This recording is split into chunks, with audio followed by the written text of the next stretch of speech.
Salve Omnes, and welcome back once again to the channel. It has been quite a long time since I last made a guide video on this channel. It was an uncertain time for quite a while as to when I could return to making them, due to the introduction and implementation of the Core Combat update and its subsequent patches.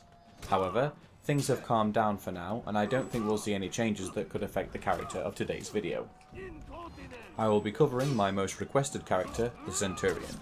Mr. Incredibilis is the only character I did not cover in my original guide series, as I, like so many others, were patiently waiting for his rework. And after it came, the CCU dropped, and changed everything again, so the video had to be delayed until now. My apologies for the lack of uploads. 2020 has been a trying year for many of us, and YouTube has had to take a back seat for a little while for me. Nevertheless, I aim to rework and update all my guide videos, but we need to start with the Roman man who can. This video will feature a full guide for Centurion. If you are looking for a certain section of the guide, such as punishes or feats, please look to the video description for the relevant timestamps. This guide will assume that you know the basics of For Honor combat, and you're also familiar with the terminology, such as guard breaks, parrying, chains and feints, etc., and is aimed at new and existing players to help learn a new character. The video will feature a complete breakdown of the character's moveset, damage and speed values, alongside optimal punishes and feat and perk explanations or recommendations. Centurion is a hybrid class hero belonging to the Knight faction. He has a total health pool of 120 hit points and 160 stamina. Let's begin with Centurion's chain options.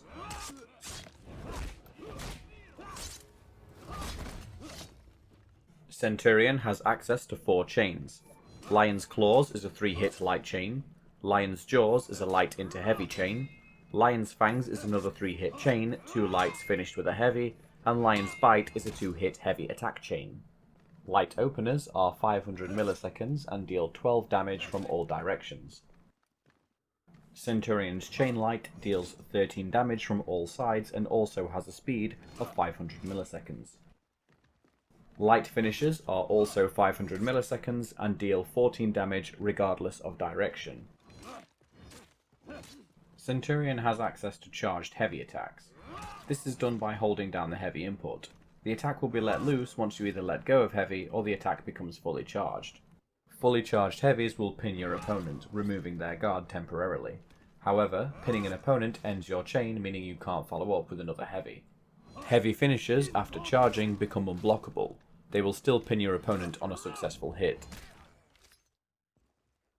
Uncharged heavy openers deal 23 damage and have a speed of 700 milliseconds from all sides.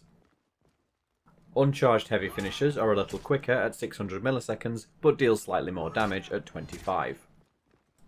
Fully charged heavy openers hit for 27 damage and have a speed of 966 milliseconds, or almost a second. Fully charged heavy finishers deal 29 damage, but reach full charge at 1200 milliseconds, or 1.2 seconds. Centurion's zone attack consists of 3 separate attacks. The attacks alternate sides, targeting your opponent's right guard, left and right guard again respectively. From your perspective, this is left, right, left. Each strike of the zone deals 12 damage, and you can feint after the first or second strike. The first 2 strikes of the zone have a speed of 600 milliseconds, with the final hit clocking in at 700 milliseconds. Centurion is also able to attack multiple opponents by target switching mid-zone. When guard breaking your opponent, immediately pressing light attack will perform Lion's Roar. This can be done up to 3 times with each input timed as the last hit lands. These hits will deal stamina damage to your opponent, the first 2 dealing 15 points of stamina each, with the final hit draining 30. Failing to do the inputs correctly will stop Lion's Roar. Your initial light input must be immediate upon guard break. Delaying it will simply see Centurion light attack instead.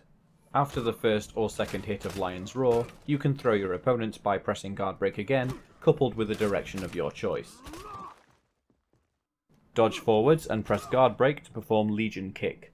This deals 10 stamina damage to your opponent and can be used to knock your opponent off of ledges and into other hazards. The kick has a speed of 500 milliseconds and an input window between 300 and 500 milliseconds, giving you the option to slightly delay it. If the kick lands, you will be able to confirm a light attack afterwards. You can also perform the Legion Kick by pressing guard break immediately after throwing your opponent. This option is also available to you during Lion's Roar. Keep in mind though that your opponent will still be able to dodge the kick even when performed after a throw or Lion's Roar. Imperial Might is basically Centurion's charged heavy finisher. Earlier I demonstrated it shown via chain attacks, but you can also access this unblockable finisher by holding down heavy attack after a throw or after a Legion kick. This is also the case when Legion kick is dodged. Since chain attacks have very little guard break vulnerability, this will successfully punish opponents who try to guard break you after they dodge your kick. However, this is only really advisable against characters that lack a dodge attack. You can perform a jab by pressing guard break after a light or heavy attack hits your opponent. The jab deals 10 stamina damage, and upon hitting your opponent, you will be able to confirm a light attack. When uncharged, the jab has a speed of 800 milliseconds. You can charge the jab, more on that in a moment, but you can partially charge a jab up to 1400 milliseconds before it becomes fully charged. A partially charged jab still drains 10 stamina and will net a light attack punish. Whilst the moveset states that you can jab when your light or heavy is blocked, this isn't entirely true. Using a jab after a heavy is no problem. Lights when blocked, however, will stop your offense, leaving you unable to jab. The exceptions to this, however, is when your lights are enhanced. This means when your opponent is out of stamina,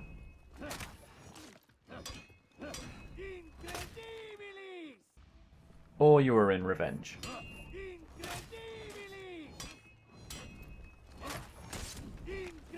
You can also feint your jab, useful for baiting and punishing dodges, dodge attacks, or interrupt attempts.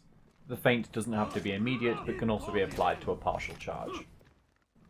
Partially charged jabs only remain so up until 1400 milliseconds. After that, they are fully charged and the properties change.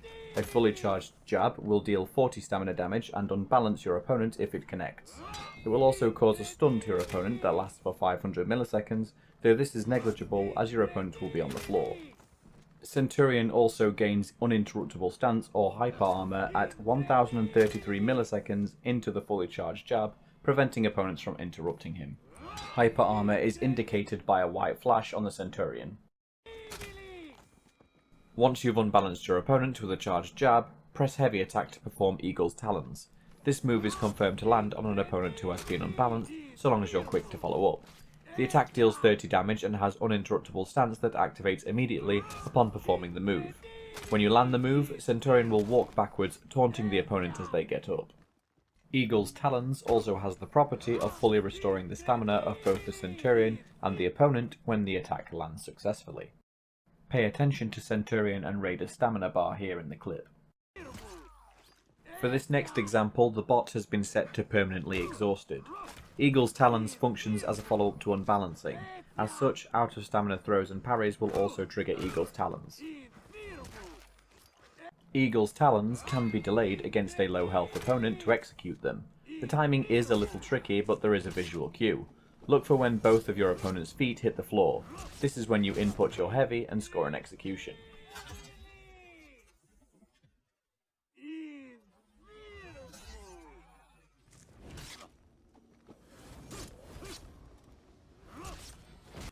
Delay for too long, however, and Eagle's Talons can be blocked.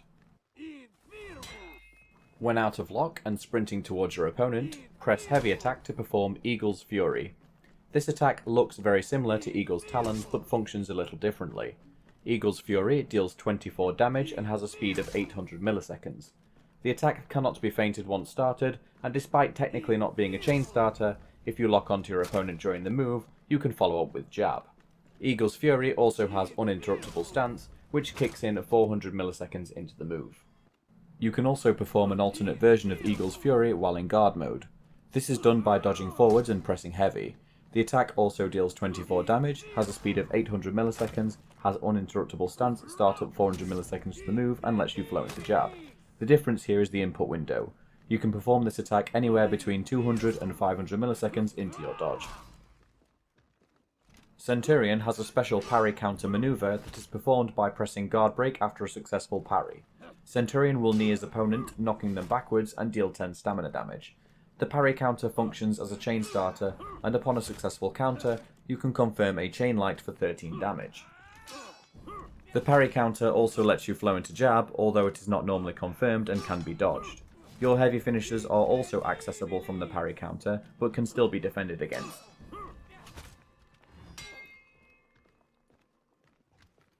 However, the true strength of the parry counter lies in its ability to wall splat opponents and subsequently confirm higher damage punishers because of what it can branch into. If your opponent hits the wall from your parry counter, you can confirm a fully charged jab and then follow that up with Eagle's Talons. You do have to immediately start charging the jab, however, so make sure you know that your opponent will hit the wall beforehand.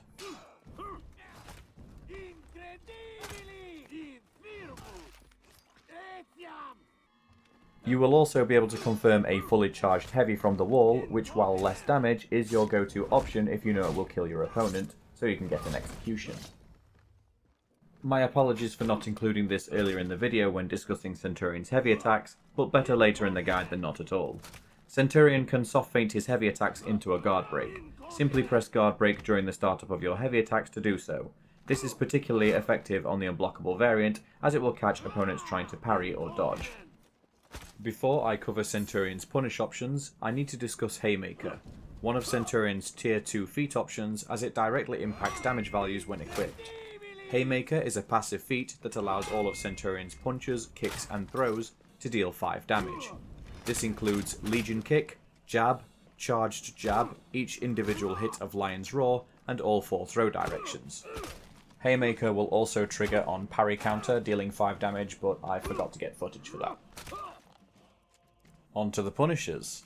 On a guard break, you can get a heavy attack from any direction, make sure it's uncharged for 23 damage. When throwing an opponent into a wall, immediately follow up with a fully charged heavy finisher for 29 damage. This allows you to follow up with jab pressure. Distance isn't an issue here, as you can always confirm the pin. What you should get into the habit of doing though is 2 hits of Lion Roar before you throw. This will deal additional stamina damage and up your punish by 15 points to a total of 44 with Haymaker active in 4v4 game modes. You are also able to confirm Eagle's Fury alternate from a wall throw unless you're incredibly close and using a forward throw. Whilst this punish isn't optimal, it does have a niche use, and that would be confirming damage and avoiding being interrupted. You can utilise the armour this move has to prevent your opponent's teammates from stopping your otherwise more damaging punishers, so it is a very niche use but worth knowing. You have multiple options from a heavy parry, the simplest of which is to use a light opener for 12 damage. Direction doesn't matter. The second, and the one you will likely use most often, is to use parry counter into chain light. This drains some of your opponent's stamina and deals 13 damage, 18 damage if used with Haymaker. You can also confirm the first part of your zone attack. This only does 12 damage and costs a lot of stamina, so isn't really worth doing most of the time. However, the hitbox is quite big on the zone, so may deter opponents from interrupting your punish. Light parries will net you a fully charged heavy for 27 damage. Make sure to buffer your input during the parry to make sure the attack lands. With a wall behind your opponent, things change. You want to perform a parry counter into a fully charged jab for the knockdown, and finish with Eagle's Talons. 30 damage, but with Haymaker active, total damage is 40. Needless to say, this is for both light and heavy parries. If you are out of stamina and manage to guard break your opponent, you can get a light attack for 12 damage. Direction doesn't matter. Same goes for parrying your opponent's light attack when you're out of stamina. Any light for 12 damage. If you can throw your opponent into a wall when you're out of stamina, you'll be able to confirm a heavy attack for 23 damage. The window is quite generous here, so don't worry if you switch guard. When throwing an out of stamina opponent, the simplest punish is Eagle's Talons for 30 damage. You should be using Lion's Roar though, as that could put your opponent out of stamina in the process. Damage here is still 30, unless equipped with Haymaker, you get 40. This next punish is a setup. Lion's Roar twice, throw your opponent and press guard break again to follow up with Legion Kick. Then go straight into fully charged heavy to get the pin. Damage here is 29, or a total of 49 when used with Haymaker. The benefit of this punish is to keep your opponent out of stamina and finish off with jab pressure. This punish is also useful for confirming an execution, something Eagle's Talons would not allow you to do. Now for out of stamina parries. Once again, the easiest punish is to simply use Eagle's Talons for 30 damage. Your next option is to throw a light attack and then delay your heavy input for Eagle's Talons. Total damage here is 42, but this punish is incredibly unsafe, so I advise only using it if you know it will kill. Now for something a little more complicated. After the parry, delay a light attack and then slightly delay your charged heavy finisher. If done correctly, you will pin your opponent when they stand up. This keeps them out of stamina and grants you jab pressure afterwards. Damage here is 41. The timing here is very tricky and requires practice to get consistently. There is another variant of this punish using unlock tech and a heavy opener, but for the life of me I cannot replicate it. I don't know if it has been patched out without mention, or I'm just not getting the inputs correctly. If it does still exist in game however, I recommend watching Freeze's video on the punishers. Damage values have changed since that video was made, but the punish I'm referring to is in there. Link will be in the video description. This next punish is similar in that you start with a delayed light. This time though you branch into charged jab and eagle's talons. 42 damage unless you have haymaker active, then you get 47. Once again there is a potentially higher punish here, but I could not replicate it and not for lack of trying. Link to Freeze's video in case it is still possible within the game.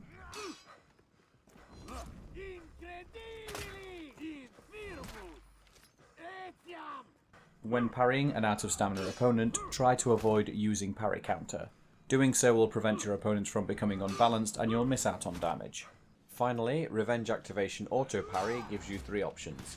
The safest is light into heavy for 49 damage and a chance to ward off other attackers with your jab.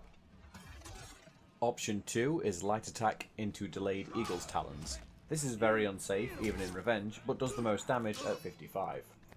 Execution can be a little tricky on this one, as you need to mash out your light as soon as you activate Revenge.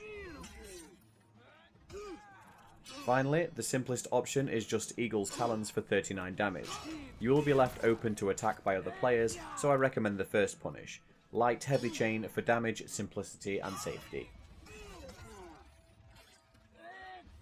Now for feats. Body count heals 1 HP and 1 stamina for each soldier or pikeman killed. Centurion's zone attack is particularly good at clearing the mid lane, so body count is a nice choice if you're a player that clears mid often, though the feat isn't enough to sustain you indefinitely there.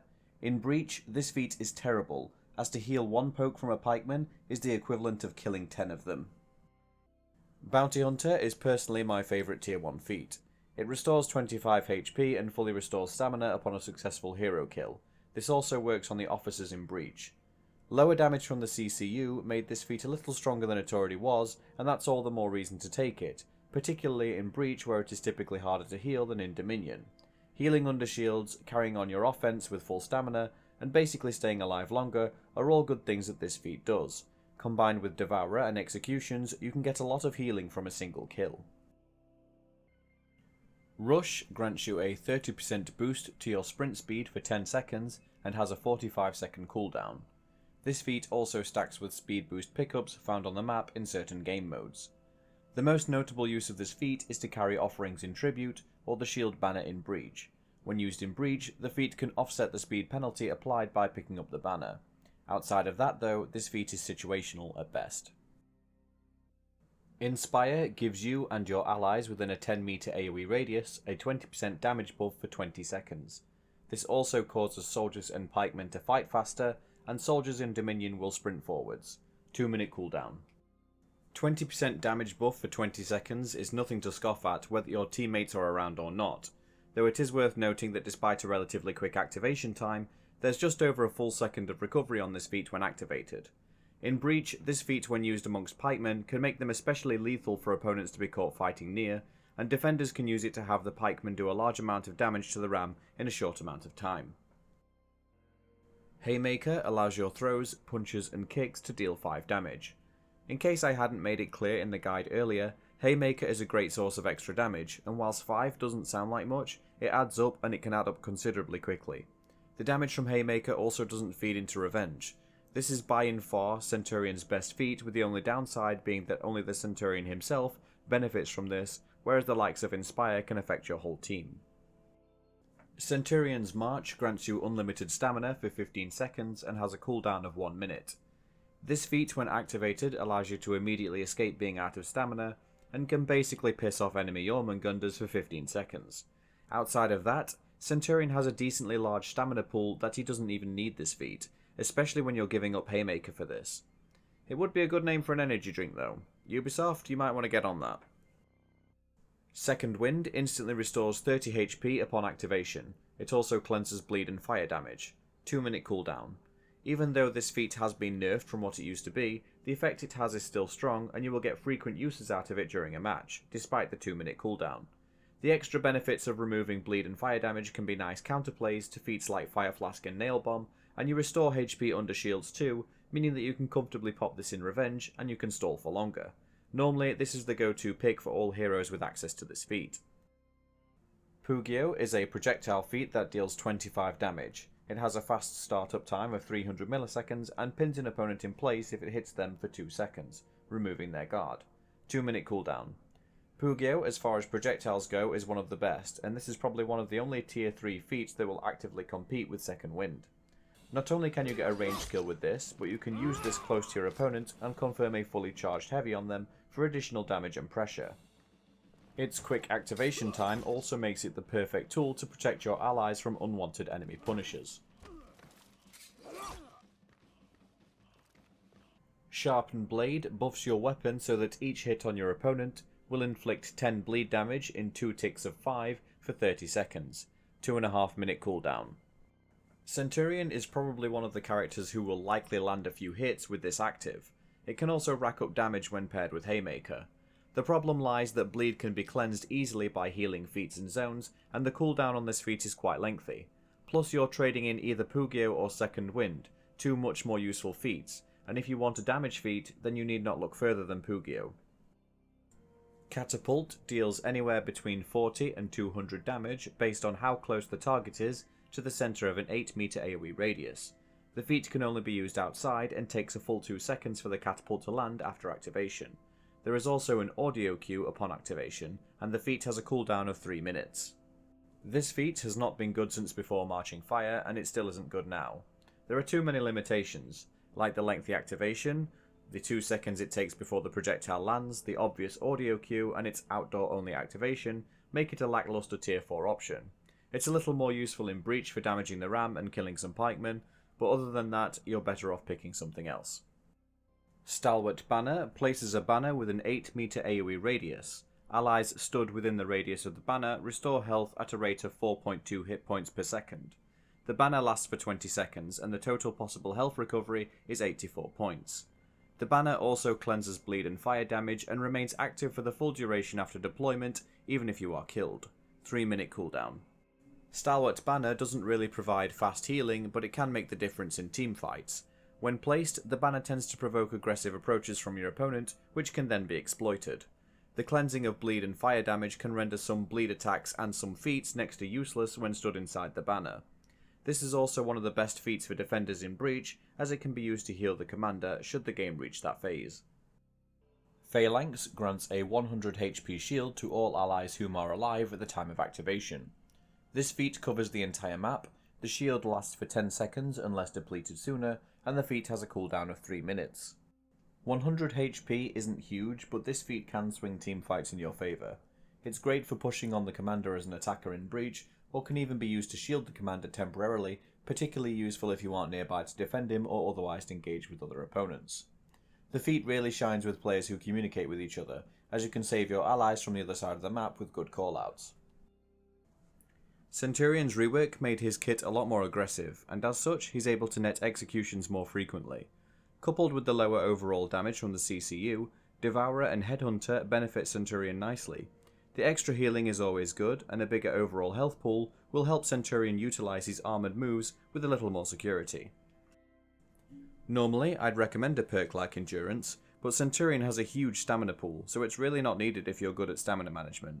Galestorm is a good pick, as Centurion excels at ganking opponents and quite often lands a finishing blow, so the speed boost really helps him rotate round to his next gank victim a lot quicker. Lastly, Survival Instinct, Crush Them and Early Reaper are all terrible choices, and should always be avoided on all heroes, not just the Centurion. The buffs provided by Crush Them and Early Reaper got weaker with lower overall damage post-Core Combat update, and whilst they are activated on feats and things like the Ballista, they are also wasted on blocked attacks, soldiers and pikemen. Survival Instinct might lower your stamina costs, but your own instincts at critical health likely won't be to throw out as many attacks as possible. You're more likely to play defensively, making this perk useless to you. To conclude, Centurion is a much better and a much more enjoyable hero now, thanks to the long-awaited rework. Is it perfect though? Well, it's pretty close honestly. The only real notable weakness is that Centurion lacks a side dodge attack or an equivalent move in his kit. Centurion is a strong duelist with an unreactable jab mix-up, variably timed heavy attacks, and can force a lot of decision making on your opponent's side. Where Centurion is truly scary though, is how effectively he can gank opponents. The pin on charged heavies can confirm ally attacks, which then in turn can confirm a charged jab, leading to huge amounts of damage. Centurion also has a huge stamina pool to help with all of his offensive options, and a very good feat selection, allowing him to work well on many different teams. As far as reworks go, this one was one done right. Now you've set the bar high, Ubi, you need to look at a certain ninja for a long overdue rework. So, if you found this guide helpful, then please leave it a like and consider supporting the channel by subscribing. Remember to tick the bell icon to receive notifications of new content, and please comment down below if I've missed anything out or you have any questions. Thank you all so much for watching, and I'll see you in the next video. Ciao for now.